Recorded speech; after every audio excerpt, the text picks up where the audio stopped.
तो नमस्कार आप सभी को। तो लास्ट वीडियो में हम लोगों ने टाइप ऑफ मार्केटिंग के बारे में पढ़ा था यूनिट 7 कंज्यूमर बिहेवियर में। एंड आज हम लोग का लास्ट वीडियो है एंड नेक्स्ट वीडियो में हम लोग अदर टॉपिक के बारे में डिस्कस करेंगे। तो आज जो है हम लोग पढ़ेंगे cross selling and up selling क्या होता है। तो चलिए शुरू करते हैं। तो क्रॉस सेलिंग होता है अनरिलेटेड गुड्स को सेल करना मोबाइल के साथ ईयरफोन। तो अनरिलेटेड गुड्स जिसका कोई मतलब नहीं है उस सामान से, बट हम उसको सेल कर देते हैं, तो ये होता है क्रॉस सेलिंग। जैसे हमने मोबाइल फ़ोन लिया, लेकिन पहले आया करता था मोबाइल फ़ोन के साथ फ़ोन चार्जर वगैरह फ्री देता था, है ना, साथ में आता था। लेकिन अब क्या होता है, आप मोबाइल लिए हैं लेकिन आपको एक्स्ट्रा पैसा लगाना होगा to purchase a mobile phone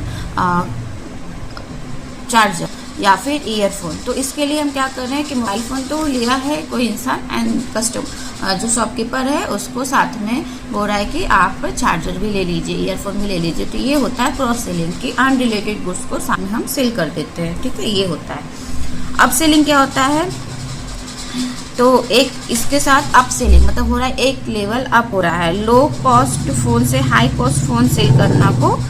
तो जैसे कि कोई लो कॉस्ट फ़ोन लेने वाला था ना, जैसे कि मान लीजिए कोई सैमसंग का कीपैड वाला फ़ोन लेने वाला था एंड उसको कन्विंस करके वो कस्टमर अब जो कीपैड फ़ोन लेने वाला था अब वो लेने वाला है स्मार्टफोन। तो ऑफकोर्स उसकी जो पैसा जो देना होगा हमको, प्राइस जो होगी उसकी ज़्यादा होगी। तो ये होता है अप सेलिंग, मतलब कि वन लेवल अप हो गया। तो ये होता है एंड इनसे दोनों को से क्या होता है, शॉपकीपर्स को फ़ायदा होता है। अगर अप सेलिंग करते हैं या क्रॉस सेलिंग करते हैं तो दोनों से शॉपकीपर को बेनिफिट ही प्रोवाइड होता है। तो एग्जाम में आता है क्वेश्चन कि अगर हम क्रॉस सेलिंग करते हैं या अप सेलिंग करते हैं तो जो हमारा शॉपकीपर होता है इससे उसको फ़ायदा होगा या नुकसान होगा। तो इसमें क्या होता है, दोनों केसेस में उनको बेनिफिट ही मिलता है, ठीक है, ये है। अब पढ़ेंगे एक नया कॉन्सेप्ट है डायरेक्ट मार्केटिंग। डायरेक्ट मार्केटिंग का मतलब होता है कि जो opportunity to direct reach to customers to sell their products. तो हमको बीच में कोई भी मीडिएटर या फिर डिस्ट्रीब्यूटर की जरूरत नहीं है, हम डायरेक्ट कस्टमर के पास रीच होकर अपने सामान को सेल कर सकते हैं। तो form of communicating and offer where organisation and offer directly to a pre selected customer and supply या method for a direct response. तो ये होता है डायरेक्ट सेलिंग, डायरेक्ट मार्केटिंग।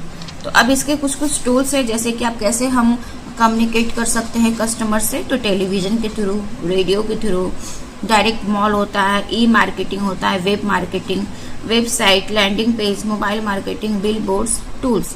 तो ये सारे टूल्स दिए गए हैं। तो जैसे कि कोई बिहार में एक बहुत फेमस है झांझी स्टोर करके, वो कस्टमर के साथ डायरेक्ट डील कर रहे थे, है ना।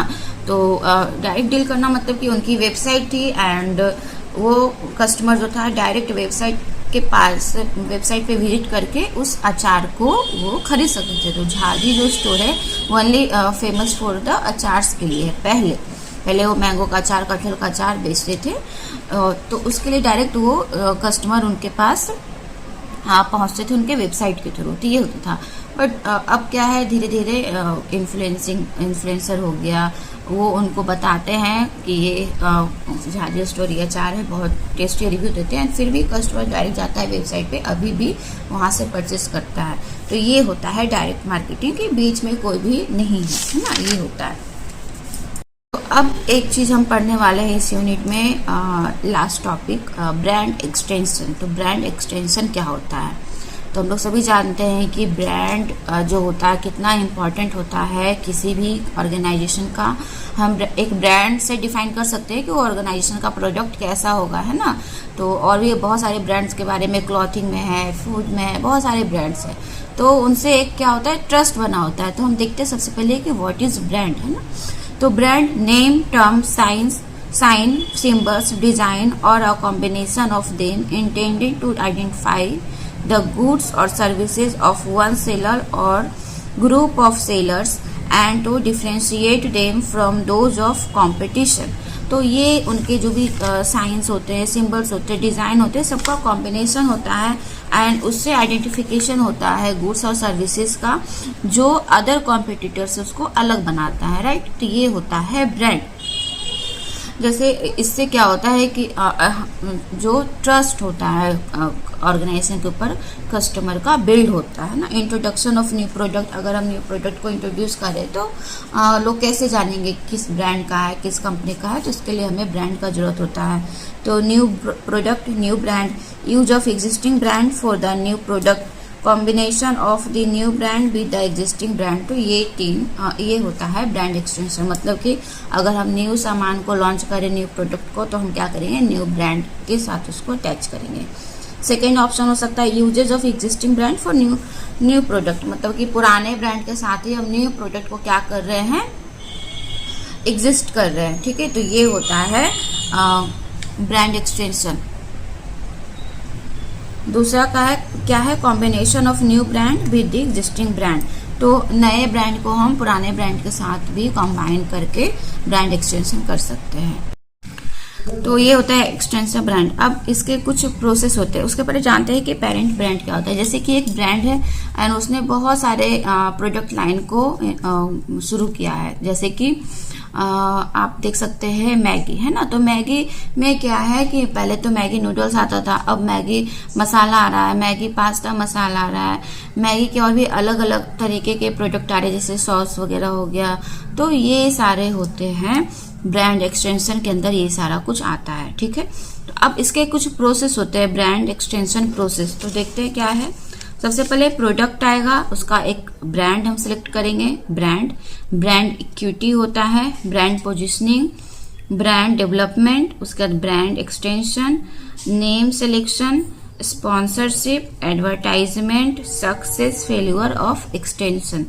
तो ये टोटल 10 स्टेजेस होते हैं ब्रांड एक्सटेंशन प्रोसेस। तो आप इसको जरूर याद कर लीजिएगा। अब टाइप ऑफ ब्रांड एक्सटेंशन क्या होता है, तो ये दो कैटेगरीज होती है, line extension and category extension इसको बोलते हैं। लाइन एक्सटेंशन में क्या होता है, parent brand is used to brand a new product that target a new market segment within a product category currently served by the parent brand. तो ads differentiation, flavours और ingredient variety are different form और size for to the organisation. तो इसमें क्या हो रहा है कि जैसे एक ब्रांड था हमारा है ना, उसके अंदर में हम लोगों ने बहुत सारे कुछ फ्लेवर चेंज करके, कुछ और मॉडिफाई करके हम अगर उसको लॉन्च करें मार्केट में, तो ये होता है लाइन एक्सटेंशन। जैसे कि मैगी का भी एग्जांपल था, मैगी का है एंड उसके अंदर में हमने मैगी के मसाले, पास्ते मसाले, इस तरीके से सबको लॉन्च किया, तो ये होता है लाइन एक्सटेंशन। ठीक है, जैसे हेड एंड शोल्डर शैम्पू ले सकते हैं। शैम्पू तो वो शैम्पू क्या करता है कि पहले तो हेड एंड शोल्डर का नॉर्मल आता था डैंड्रफ के लिए, ठीक है, फिर धीरे धीरे आ रहा है कि गर्मियों में कूल के लिए है और आपके बाल सिल्की हो जाएंगे। अलग अलग लोगों को क्या कर रहा है वो उनके साथ उनके प्रॉब्लम को देख रहा है कस्टमर को, और उस हिसाब से प्रोडक्ट को लॉन्च कर रहा है। तो ये है लाइन एक्सटेंशन। कैटेगरी एक्सटेंशन क्या होता है, parent brand is used to enter a different product category from that currently served by the parent brand. जैसे आईटीसी ये क्या कर रहा है, नाचोस, होटल्स, बिजनेस, ये सारे क्या है आईटीसी के। तो आईटीसी का बहुत सारे कैटेगरीज है, होटल्स के कैटेगरीज हैं, चिप्स वगैरह का है, ठीक है। तो ये सारे नट्स हैं, तो ये होता है कैटेगरी एक्सटेंशन। अब देखते हैं स्ट्रेटजीज क्या होती है। Same product in different form, same product को हम अलग अलग फॉर्म में चेंज कर रहे हैं। जैसे सेंसोडाइन हो गया, तो सेंसोडाइन फॉर सेंसिटिव टीथ के लिए है, बट अब सेंसोडाइन में फ्लेवर्स ऐड हो गए, मिंट हो गया है और लौंग वगैरह। तो इस तरीके से होता है। अब सेम प्रोडक्ट है लेकिन उसमें डिफरेंट चीज़ों को हम क्या कर रहे हैं, ऐड कर रहे हैं। डिफरेंट टेस्ट इंग्रेडिएंट और कंपोनेंट्स, मतलब अलग अलग टेस्ट भी डाल रहे हैं। बेनिफिट्स, एट्रीब्यूट्स और फीचर्स, उसमें कुछ अलग बेनिफिट्स एंड फीचर्स डाल रहे हैं। जैसे सेंसोडाइन है तो झंझनाहट के लिए, अगर कोलगेट हम लेते हैं तो वो अब वो भी लॉन्च कर दिया है झंझनाहट के लिए। या फिर फ्रेश, आप ज़्यादा फ्रेश फील करेंगे ना, मिंट आएगा उसमें, आप ब्रश करेंगे तो आपको बहुत कूलिंग इफेक्ट आएगा। तो ये सारे बेनिफिट्स एंड एट्रीब्यूट्स उसके साथ ऐड करना होता है। ब्रांड इमेज बेसिस एंड अपने ब्रांड का जो होता है बेसिस के हिसाब से हम अपने प्रोडक्ट को लॉन्च करते हैं, उसका ब्रांड एक्सटेंशन करते हैं। इससे एडवांटेज एंड डिसएडवांटेज हम देख लेते हैं थोड़ा। अगर कोई चीज़ न्यू मार्केट में अगर आ रहा है तो उसके फायदे और नुकसान दोनों होते हैं, है ना। तो कुछ देखते हैं एडवांटेज। ग्रो करता है ऑडियंस को, मोर अर्निंग्स होती है, फिर trust from customers, promotes the existing products, ये हो गया advantage. Disadvantage, higher the risk to dilute the parents brand image. अगर आपका न्यू प्रोडक्ट नहीं चला तो आपके ब्रांड का जो पेरेंट ब्रांड का इमेज है वो भी बुरा इफेक्ट पड़ सकता है इसके ऊपर।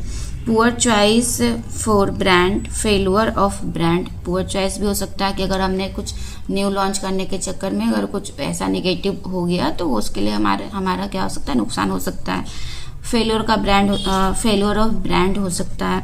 Negative association and wrong communication हो सकता है। ये है तो जैसे कि रॉन्ग कम्युनिकेशन में क्या है, फेयर एंड लवली, है ना। तो फेयर एंड लवली जो उसका नाम था वो क्या दावा करती थी कि अगर आप इसका यूज करेंगे तो आफ्टर 7 days आपके स्किन का जो ग्लो है, कलर है, वो चेंज होगा, है ना। वो पूरा एक स्टिक देती थी कि आफ्टर 7 days आप देखेंगे तो आप थोड़े सामने हैं तो आप और साफ हो जाएंगे, गोरे हो जाएंगे। तो ये उनका मार्केटिंग करने का तरीका था। धीरे धीरे लोग उसको बहुत आहत हो रहे थे, है ना। तो फिर उसका इमेज बहुत ज़्यादा डाउन हुआ। तो अब उसका नाम चेंज होके क्या हो गया, ग्लो एंड लवली। कि आप किसी को भी कोई भी आप प्रोडक्ट यूज़ कीजिए, आप किसी को गोरा नहीं बना सकते हैं, ठीक है। तो ये कुछ डिसएडवांटेज होते हैं। अगर आप कम्युनिकेशन अपना लाइन यूज़ नहीं करेंगे, वर्डिंग, तो ये आपके ऊपर उल्टा पड़ सकता है ना, आपकी कंपनी भी बहुत निगेटिव जा सकती है। तो ये होता है डिसएडवांटेज। तो कब होता है brand extension appropriate, let's see. तो when prior brand equity exist, जब हमारा पहले ब्रांड का उसका वैल्यू रेपुटेशन एग्जिस्ट करता है देन हम कर सकते हैं। Consumer must see some connection between the propose extension and the parents brand. कुछ ना कुछ तो क्या होना चाहिए, रिलेशन होना चाहिए दोनों के बीच में। The propose extension contribute to and reinforce the overall brand equity of the parent brand. ये होता है मतलब कब हम ब्रांड एक्सटेंशन कर सकते हैं। उसके बाद evaluating brand extension opportunities, define actual and desired customers knowledge. Second step है identify possible expansion candidates, evaluate potential of the extension candidates, evaluate potential candidates feedback, consider possible competition, advertisement and reactions, design market campaign, evaluate extension success and efforts on parts brand equity। तो ये होता है evaluating brand extension opportunities। तो आज जो हमारा last video था consumer buying behaviour का, unit 7 UGC net management paper 2 का, तो ये कंप्लीट हो चुका है। आई होप आप सभी को ये हेल्पफुल रहा होगा। एंड इसका हम एक प्लेलिस्ट बना देंगे यूनिट वाइज, तो आप उसको ज़रूर गो थ्रू कीजिए। एंड नेक्स्ट वीडियो में हम लोग यूनिट 1 के बारे में डिस्कस करेंगे। तो all the best and good luck.